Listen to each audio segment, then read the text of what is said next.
एक बार नारद जी को यह अभिमान हो गया कि उनसे बढ़कर इस पृथ्वी पर कोई दूसरा भगवान विष्णु का भक्त नहीं है। उनका व्यवहार भी इस भावना से प्रेरित होकर कुछ बदलने लगा। वे भगवान का गुणगान करने के साथ साथ अपने सेवा कार्यों का भी वर्णन करने लगे। किंतु भगवान से कोई बात छुपी नहीं रहती है।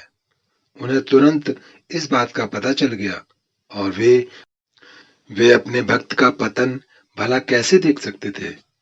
उन्होंने नारद जी को इस दुष्प्रवृत्ति से बचाने का निर्णय किया। एक दिन नारद जी और भगवान विष्णु साथ साथ वन में जा रहे थे। अचानक विष्णु भगवान एक वृक्ष के नीचे थक कर बैठ गए और बोले, हे नारद, हम तो थक गए हैं, प्यास भी लगी है, कहीं से पानी मिल जाए तो ले आओ। हमसे तो प्यास के मारे चला नहीं जा रहा है, गला भी सूख रहा है। यह सुनकर नारद जी तुरंत सावधान हो गए। उनके होते हुए भगवान भला प्यासे रहें? वे बोले, प्रभु अभी लाया, आप थोड़ी देर प्रतीक्षा करें। नारद जी एक ओर दौड़ लिए। उनके जाते ही भगवान मुस्कुराए और विश्राम करने के लिए लेट गए। नारद जी थोड़ी ही दूर गए होंगे कि उन्हें एक गांव दिखाई पड़ा, जिसके बाहर कुएं पर कुछ युवतियां पानी भर रही थीं। कुएं के पास जब वे पहुंचे तो एक कन्या को देखकर अपनी सुध बुध खो बैठे। बस अपलक उसे ही निहारने लगे। वह यह भूल गए कि भगवान के लिए पानी लेने आए थे। नारद कन्या भी नारद जी की भावना समझ गई। वह शीघ्रता से जल से घड़ा भरकर अपनी सहेलियों को पीछे छोड़कर घर की ओर चल पड़ी। नारद जी भी उसके पीछे हो लिए। कन्या तो घर के अंदर चली गई, किंतु नारद जी ने द्वार पर खड़े होकर नारायण नारायण का अलख जगाया। गृहस्वामी नारायण का नाम सुनकर बाहर आया। उसने नारद जी को तुरंत पहचान दिया। अत्यंत विनम्रता और आदर के साथ वह नारद जी को घर के अंदर ले गया और उनके हाथ पैर धोकर स्वच्छ आसन पर बिठाया तथा उनकी सेवा सत्कार में कोई कमी न छोड़ी। उनके आगमन से अपने को धन्य बताते हुए गृहस्वामी ने अपने योग्य सेवा के लिए आग्रह किया। नारद जी बोले, आपके घर में जो कन्या जल का घड़ा लेकर अभी अभी आई है, मैं उससे विवाह करना चाहता हूं। नारद जी की बात सुनकर गृहस्वामी एकदम चकित रह गया, लेकिन उसे प्रसन्नता भी हुई कि मेरी कन्या एक ऐसे महान योगी तथा संत के पास जाएगी। उसने स्वीकृति प्रदान कर दी और नारद जी को अपने ही घर में रख लिया। 2-4 दिन पश्चात शुभ मुहूर्त में उसने अपनी कन्या का विवाह नारद जी के साथ कर दिया तथा उन्हें गांव में ही थोड़ी सी भूमि का टुकड़ा दे दिया ताकि खेती करके वे आराम से अपना और अपने परिवार का पेट भर सकें। अब नारद जी की वीणा एक खूंटी पर टंगी रहती, जिसकी ओर उनका ध्यान बहुत कम जाता। अपनी पत्नी के आगे नारायण के स्मरण को भी वे भूल गए। दिन भर खेती में लगे रहते, कभी हल चलाते, कभी पानी देते, कभी बीज बोते, तो कभी निराई गुड़ाई करते।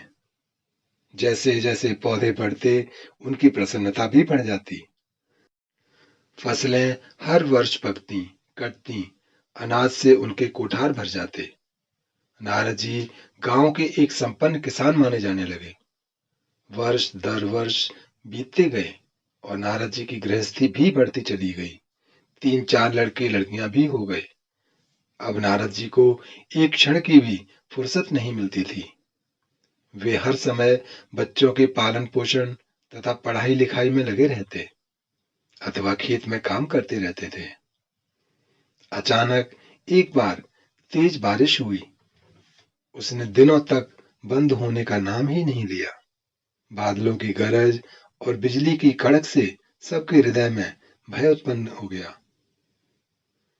मूसलाधार बारिश ने गांव के पास बहने वाली नदी में बाढ़ की स्थिति उत्पन्न कर दी। चारों ओर पानी ही फैल गया। कच्चे पक्के सभी मकान ढहने लगे। घर का सामान बह गया, पशु भी डूब गए, कई व्यक्ति बाढ़ में डूबकर मर गए, गांव में त्राही त्राही मच गई।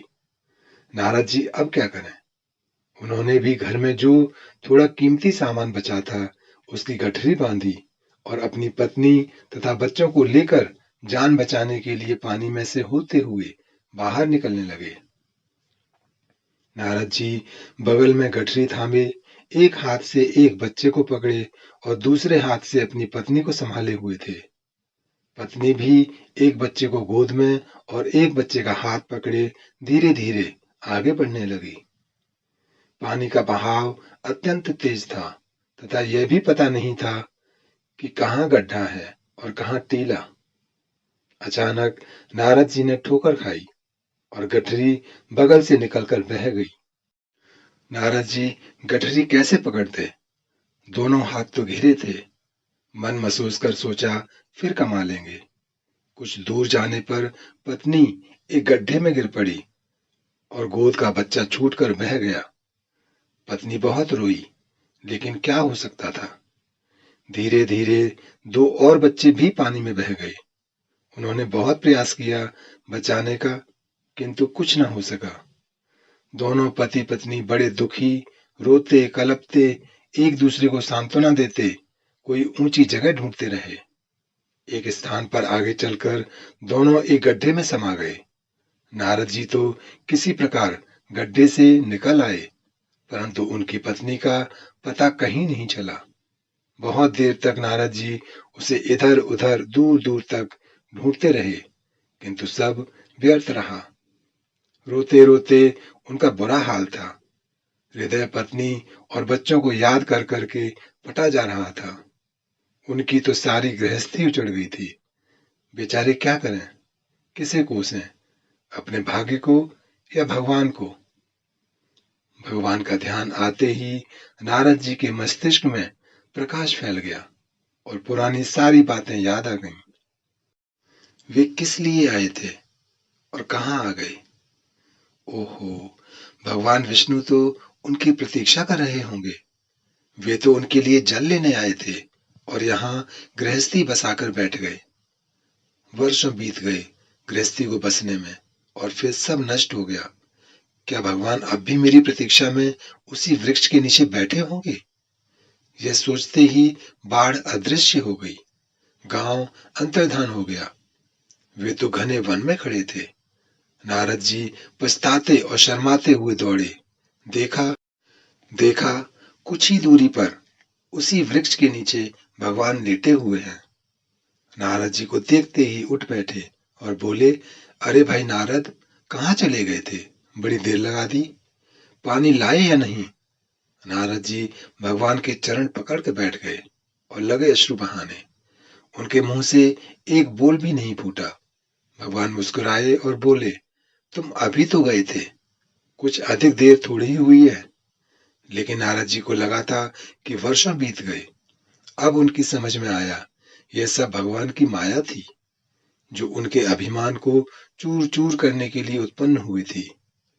वे सोचने लगे, उन्हें बड़ा अहंकार था कि उनसे बढ़कर त्रिलोक में दूसरा कोई भक्त नहीं है। किंतु एक स्त्री को देखकर वे भगवान को भूल गए। उनको पछतावा होने लगा और उनका अहंकार तिनके की भांति भस्म हो गया। वे पुनः सरलता और विनय के साथ भगवान के गुण गाने लगे। दोस्तों, आपको कहानी कैसी लगी हमें कमेंट करके अवश्य बताइए। वीडियो को लाइक और शेयर करना ना भूलें। जय श्री राम।